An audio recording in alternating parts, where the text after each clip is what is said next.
meus amados irmãos, nós estamos aqui para ler o livro de Hebreus, começar hoje a leitura de Hebreus.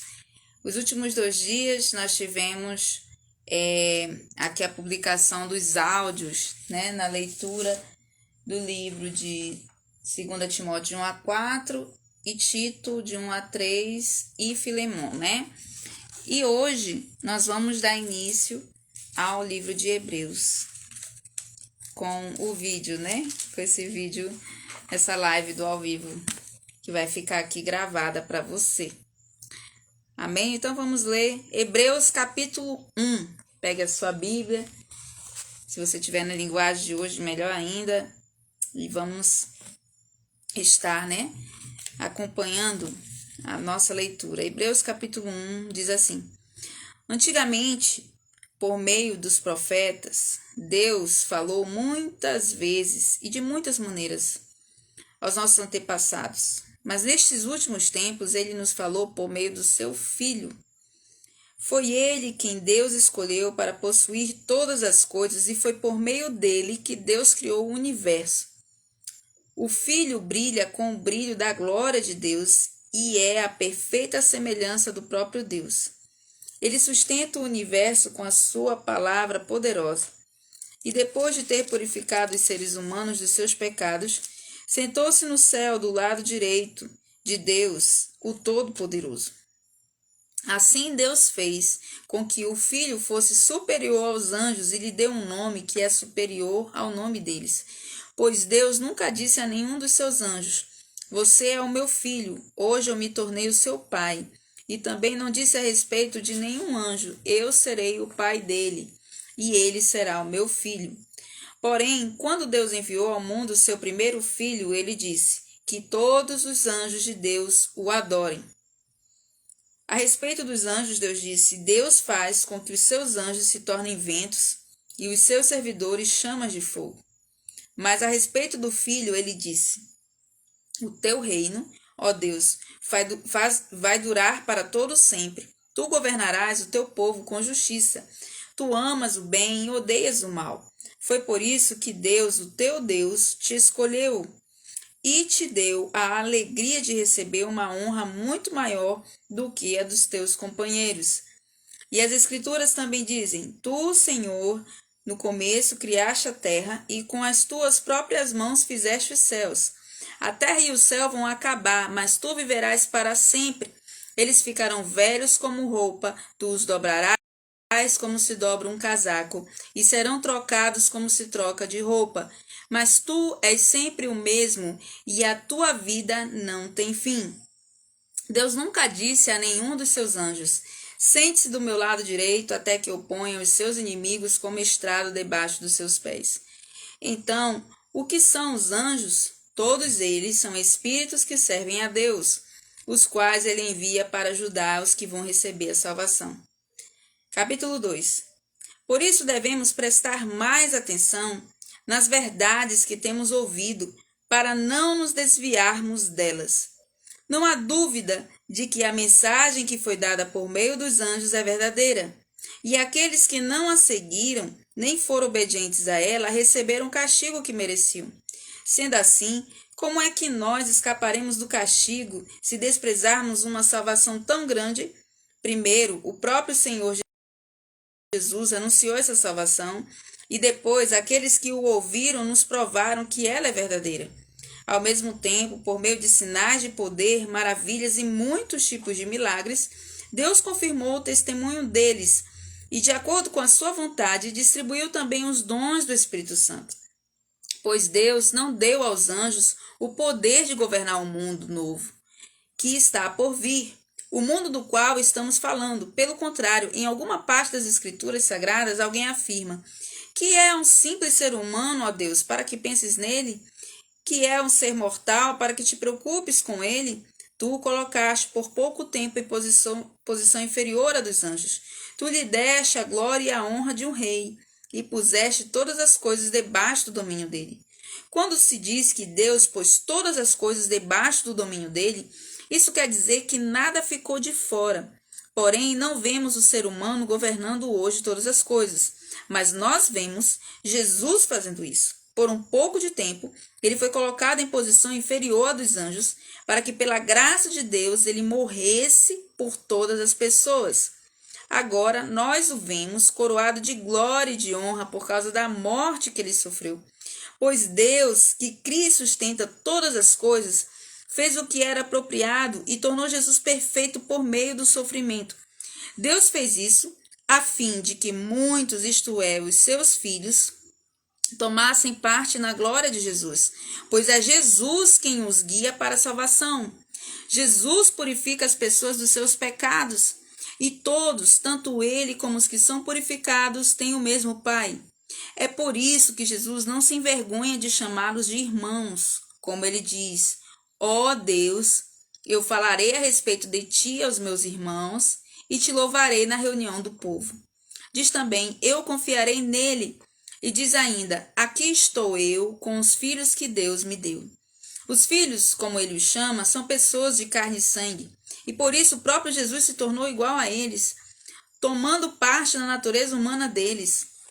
Ele fez isso para que por meio da sua morte pudesse destruir o diabo, que tem poder sobre a morte, e também para libertar os que foram escravos toda a sua vida por causa do medo da morte. É claro que ele não veio para ajudar os anjos. Em vez disso, como diz as Escrituras, ele ajuda os descendentes de Abraão. Isso quer dizer que foi preciso que Jesus se tornasse em tudo igual aos seus irmãos, a fim de ser o grande sacerdote deles, bondoso e fiel no seu serviço a Deus, para que os pecados do povo fossem perdoados. E agora Jesus pode ajudar os que são tentados, pois ele mesmo foi tentado e sofreu. Capítulo 3. Meus irmãos na fé, vocês que também foram chamados por Deus, olhem para Jesus, que Deus enviou para ser o grande sacerdote da fé que professamos, pois ele foi fiel a Deus que o escolheu para esse serviço, assim como Moisés foi fiel no seu trabalho em toda a casa de Deus. Assim como a pessoa que constrói uma casa é mais importante do que a casa, assim também Jesus é mais importante do que Moisés. Uma casa tem de ser construída por alguém, mas Deus é o construtor de tudo que existe. E Moisés foi um servo fiel no seu trabalho na casa de Deus e falou das coisas que Deus ia dizer no futuro. Mas Cristo é fiel como filho que dirige a casa de Deus. E nós seremos a sua casa se conservarmos a nossa coragem e a nossa confiança naquilo que esperamos. Por isso, como diz o Espírito Santo, se hoje vocês ouvirem a voz de Deus, não sejam teimosos como foram seus antepassados, quando se revoltaram contra ele no dia em que eles o puseram à prova no deserto. Ali, os antepassados de vocês me desafiaram e me puseram à prova, embora eles tivessem visto o que eu fiz durante 40 anos. Por isso fiquei irritado com aquela gente e disse: eles são gente de coração perverso e não querem obedecer os meus mandamentos. Eu fiquei irado e fiz este juramento: eles nunca entrarão na terra prometida, onde eu lhes teria dado descanso. Meus irmãos, cuidado para que nenhum de vocês tenha um coração tão mau e descrente que o leve a se afastar do Deus vivo. Pelo contrário, enquanto esse hoje de que fala as Escrituras Sagradas se aplicar a nós, animem uns aos outros, a fim de que nenhum de vocês se deixe enganar pelo pecado, nem endureça o seu coração. Pois seremos companheiros de Cristo se continuarmos firmes até o fim na confiança que temos tido desde o princípio. É isso que as Escrituras Sagradas dizem. Se hoje vocês ouvirem a voz de Deus, não sejam teimosos, como foram os seus antepassados quando se revoltaram contra ele. Quem foi que ouviu a voz de Deus e se revoltou contra ele? Foram todos os que Moisés tirou do Egito. Com quem foi que Deus se irritou durante 40 anos? Foi com os que pecaram e caíram mortos no deserto. De quem é que Deus estava falando quando fez este juramento? Eles nunca entrarão na terra prometida, onde eu lhes teria dado descanso.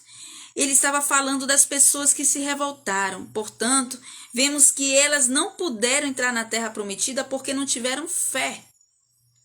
Capítulo 4. Deus nos deixou a promessa de que podemos receber o descanso de que Ele falou. Portanto, tenhamos muito cuidado para que Deus não julgue que algum de vocês tenha falhado, deixando assim de receber esse descanso. Pois assim como aquelas pessoas ouviram, também nós ouvimos a boa notícia. Elas ouviram a mensagem, porém ela não lhes fez nenhum bem, porque quando a ouviram, não a receberam com fé. Portanto, nós, os que cremos, recebemos o descanso prometido por Deus, como Ele mesmo disse. Eu fiquei irado e fiz este juramento: eles nunca entrarão na terra prometida, onde eu lhes teria dado descanso. Ele disse isso, embora o seu trabalho já estivesse terminado desde o tempo em que havia criado o mundo.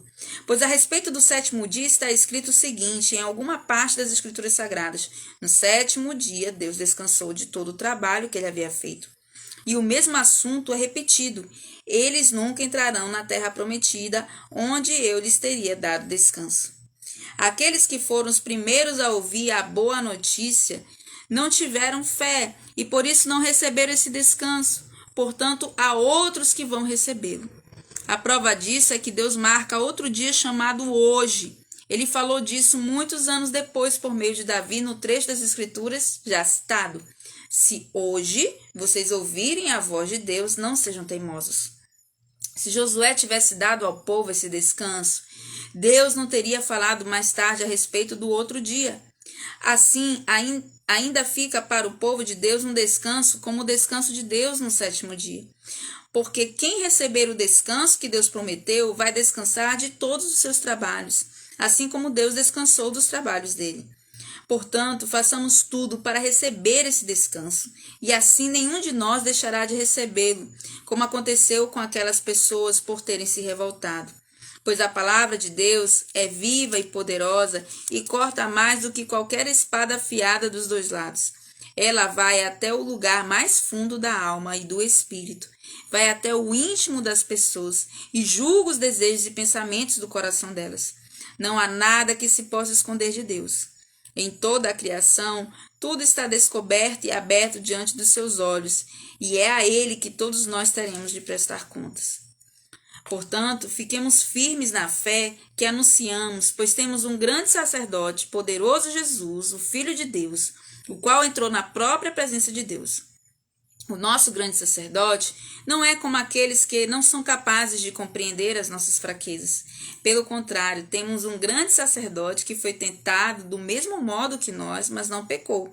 Por isso, tenhamos confiança e cheguemos perto do trono divino, onde está a graça de Deus. Ali receberemos misericórdia e encontraremos graça sempre que precisarmos de ajuda. Aleluia, glória a Deus, que palavra! Podemos entrar na presença de Deus pela graça. Aleluia. Que nós sejamos fiéis para receber esse descanso que está prometido a todo aquele que guardar a sua fé e a esperança. Vamos orar, vamos agradecer ao Senhor e amanhã nós daremos continuidade. Amanhã marca 50 dias da nossa leitura bíblica. Continue e permaneça fiel em nome de Jesus.